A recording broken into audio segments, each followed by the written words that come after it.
I com sempre, acabo fent regals, encara que no tingui gaires diners. Em va tornar la pasta Hisenda i vaig aprofitar per donar compte. Vaig pagar algunes coses i vaig posar peus en polvorosa. Em vaig pujar una mica el passe del DVD, per perdre'l no vaig voler. A la meva mare li donaré el que és seu a final de mes, quan cobri.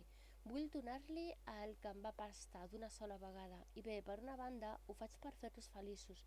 M'agrada escoltar com riuen i com junts es diverteixen. El que em va dir Neil penja com un mal record a la meva ment. Compres amics amb regals. Potser al final això és cert. Es confon el voler-los feliços amb no estar sola i tenir algú amb qui compartir un joc que m'agradi i emocioni. Ja no m'ho prendré com a traïció si se'n van, perquè hem gaudit d'un temps preat. El que fot és tots aquells que creia eren amics i després no han mossat els cabells ni m'han dit res després. Molt contents estaven quan coses els regalava, però mira on són ara. Jo només sóc una vella en pasta. He de fer-me més forta i contenir-me les ganes. Els diners fàcil els perden i no entenen el que costa. D'altra banda, el decà es va preguntar per què César es va descarregar el DVD i el molt subnormal va dir que només en una cosa es resumia. Ho va fer per un parell de pits. Aquí el vaig enviar a la merda perquè sempre trec aquest tipus de jeta.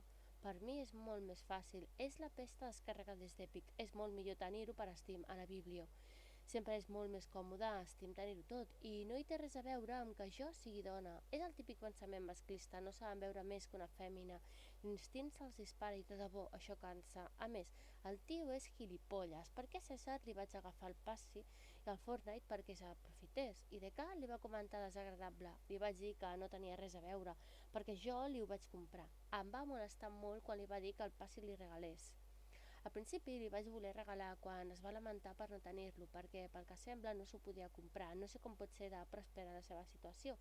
Després em feia enrere perquè no m'agrada la gent així.